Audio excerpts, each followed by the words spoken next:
Hello. What I'm about to tell you might sound unbelievable to most of you. Maybe even like the ramblings of a madman. But I swear, every word is true. And right now, this truth is tearing me apart. It all started when I was 8 years old, with a box I found behind the abandoned Stonebrook Middle School. You know those diorama boxes they make in school or at scout camps? I didn't even know what to call it back then. It was just this long, wooden box. Each side had a circular hole, and on top were these small diamond shapes made of frosted glass. It was sitting there like a gift, tucked away behind the school in that forgotten corner filled with pallets and old insulation material. I didn't know what it was, but I could feel it was something special. It couldn't be opened. The weight, the design, even the way the wood was carved, it all screamed that it was anything but ordinary. Curiosity got the better of me, and I pressed my eye to one of the holes. Sunlight filtered through the frosted glass, almost dancing inside. Soft beams of light curled around the walls and the tiny figures. I was looking into a house, probably a living room. The people inside were abstract, barely recognizable. Yet somehow I knew them. That was the mother. That was the father. There were 2 kids, and on the arm of the couch, a grey lump I guessed was a cat. They were all sitting together, watching a box I assumed was a television. I didn't really understand what it meant, but it was strange and ornate, so to me, it felt like treasure. I brought it home nervously, afraid my parents would think I'd stolen it and take it away. That night, when my dad noticed the box, he asked where I found it. I was smart enough to lie and say in the woods instead of Stonebrook. Something bad had happened there when I was little, and I guess most people still avoided the place. My dad looked me over for a moment, then picked up the box, turned it in his hands, and put his eye to one of the holes. Weird little thing, huh? Looks like game night, maybe. He ruffled my hair and handed it back to me. Nice find, champ. You're gonna make a fine pirate someday. I grinned with relief, but there was a growing sense of confusion inside me. Game night, I went back to my room, turned on my bedside lamp, and took another look inside the box. It had changed. Instead of the living room, they were now gathered around a dining table. Still a father, a mother, and 2 kids. I could even see the cat asleep on a sideboard against the far wall. And on the table, small but unmistakable, was a board game.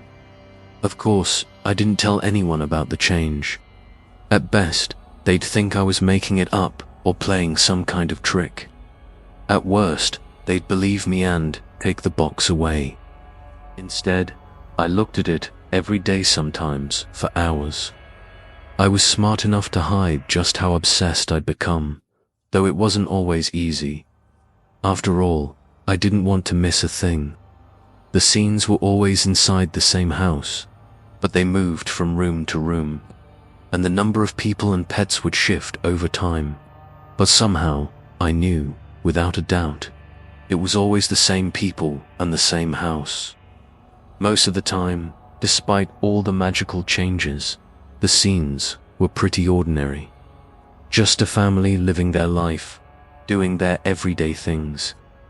Tiny, featureless figurines, but somehow, they always managed to show me exactly what was happening and how they felt.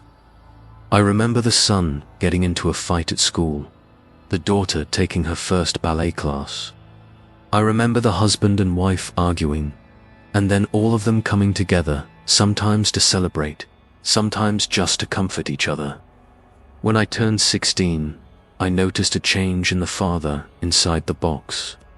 He didn't seem to sleep much anymore, and when he did, it was in a chair, away from his wife. They seemed to argue more. Everyone was spending less time together, and after a few months, I started to worry they might split up. The scenes didn't change every day, so I usually had to wait until the weekend to see what had happened next. The father was holding the mother, and the children were wrapped around them both. I actually cried a little when I saw it. Whatever they'd been going through, I thought they'd made it through. Then, 2 weeks later, he killed them all. That night, the father was sitting on the couch, his laptop resting on his lap. Even with the glow of the screen, I could tell it was late. The shadows cast on the floor and walls looked like demons surrounding him. And as I watched, wanting to comfort him but unable to, I saw something small appear beside the couch. It was a knife. Until that day, I had never seen the box shift into something so horrifying. Every new frame I witnessed was filled with a fear that carved itself into my mind. The violence of those transitions was eroding my soul. First, he went into his son's room. Then the daughter's scene appeared. Everything familiar before my eyes became cloaked in an unimaginable darkness. I won't describe the awful details here there burned into my memory. And then came his wife. Her scene unfolded over a slow, terrifying 12 hours. By the end, only abstract, shattered remnants remained on the bed and the walls. All that was left of that family was a nightmare. After that, I never looked into the box again. I rented a safety deposit box, and it's been there ever since. You might think I should have destroyed it or thrown it away, but I couldn't. Somehow, I knew. Even if I was done with it, it wasn't done with me. It all became painfully clear a few weeks ago. I'm not myself. Horrible dreams and even worse thoughts. I can't sleep. I snap at the smallest things. That calm person I once was, he's gone. And realizing what I'd become only made it worse. I've been really trying to get better these last few days, but I don't think it's going to last. I need to do something. My plan was to write all of this down, read it over, and if it didn't sound completely insane, give it to my wife in the morning. It might not make sense to her, but at least she'd know what was going on in my head. But just now, I saw it next to me, the knife. I had never seen it this close before, or for this long. I keep telling myself I need to destroy it, to get it away from me, away from my family, but I can't. Maybe it's not my choice. Or maybe, it's what I truly want. Or maybe it's because of what I just saw. Because just a minute ago, I actually got up and tried to throw it away just into the yard. Even anywhere, as long as it wasn't in front of me or within reach. I opened the front door, and as I swung my arm back to hurl the knife, I saw it. Hanging there in the shadows of the trees, suspended in the dark night. It was an eye, horrifyingly massive, shifting side to side, both terrifying and painfully familiar. Because I knew that I didn't I knew the monster it belonged to. It was me.